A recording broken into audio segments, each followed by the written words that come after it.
जय मां शारदे।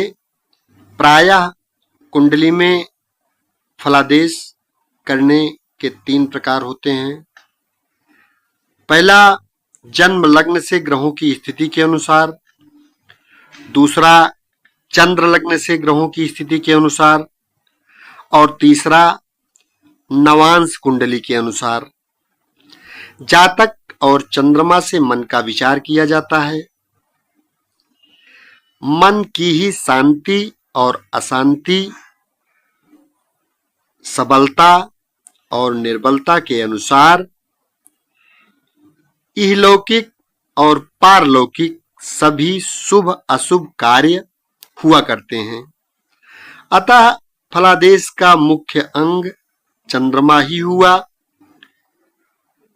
मनुष्य के जन्म के समय चंद्रमा जिस राशि पर हो, उस राशि से जिन जिन भावों में ग्रह गण भ्रमण करते हुए संचरण करते हैं, वैसे वैसे ही फल उस समय में मनुष्य को मिलता है।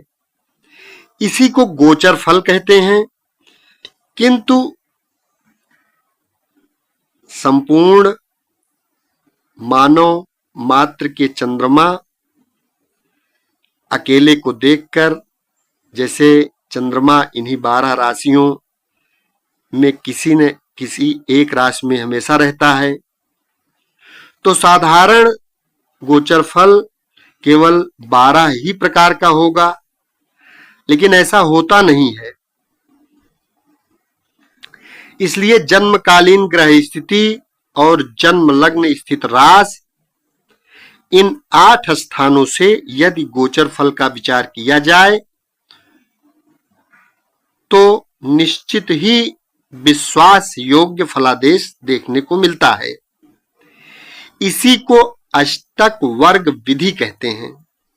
प्रत्येक जन्म कुंडली में 7 ग्रह और जन्म लग्न को मिला दिया जाए तो ये 8 पदार्थ से किसी न किसी स्थान में शुभ और अशुभ फलों में विशेषता हो जाती है।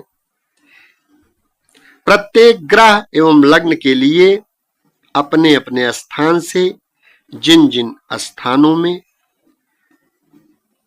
ग्रह जाता है, शुभ फल देता है।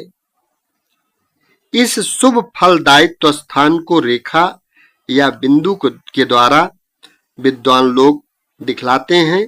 इसमें भ्रम में नहीं पड़ना चाहिए। चाहे रेखा कहें या बिंदु कहें, बात एक ही होती है। इससे भ्रम में नहीं पड़ना चाहिए।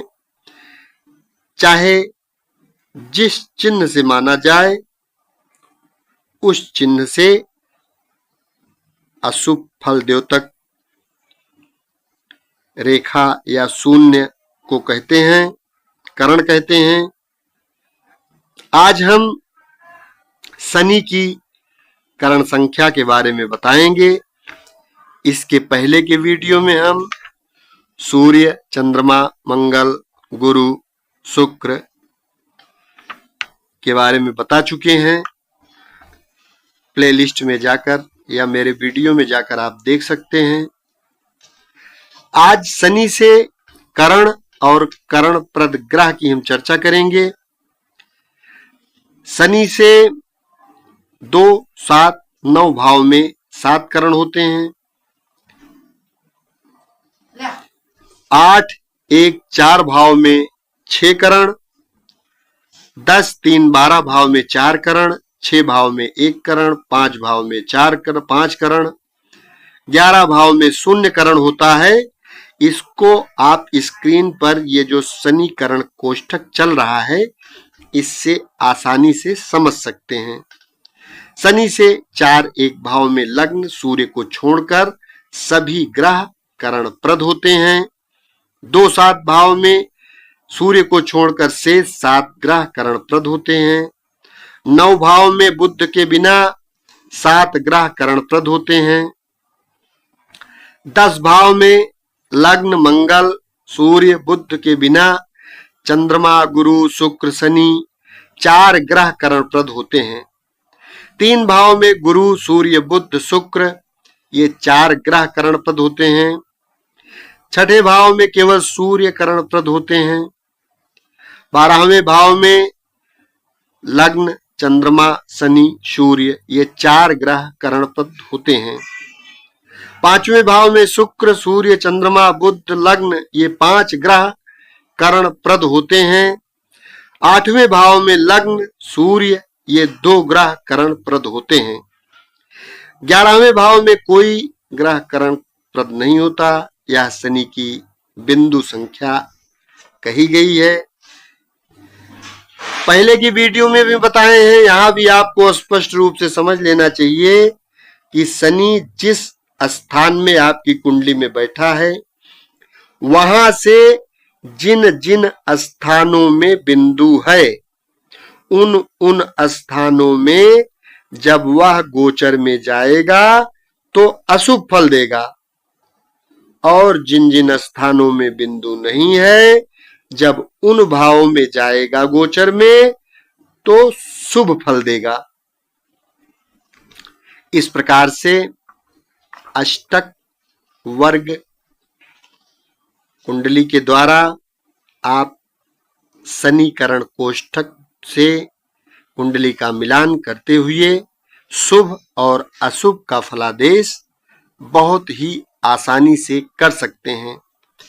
यदि चैनल को अभी तक सब्सक्राइब न किए हो तो कृपया यह चैनल सब्सक्राइब अवश्य कर लें, क्योंकि इस चैनल के माध्यम से आपको संपूर्ण वैदिक ज्योतिष सरलता से सीखने को मिलती रहेगी।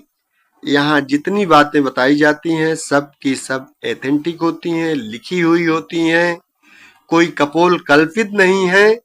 निश्चित ही अगर एक अच्छा ज्योतिषी बनना है तो इसे सुनना होगा, इसे याद करना होगा और कंठस्थ होगा, तभी कुंडली का फलादेश आप कर पाएंगे।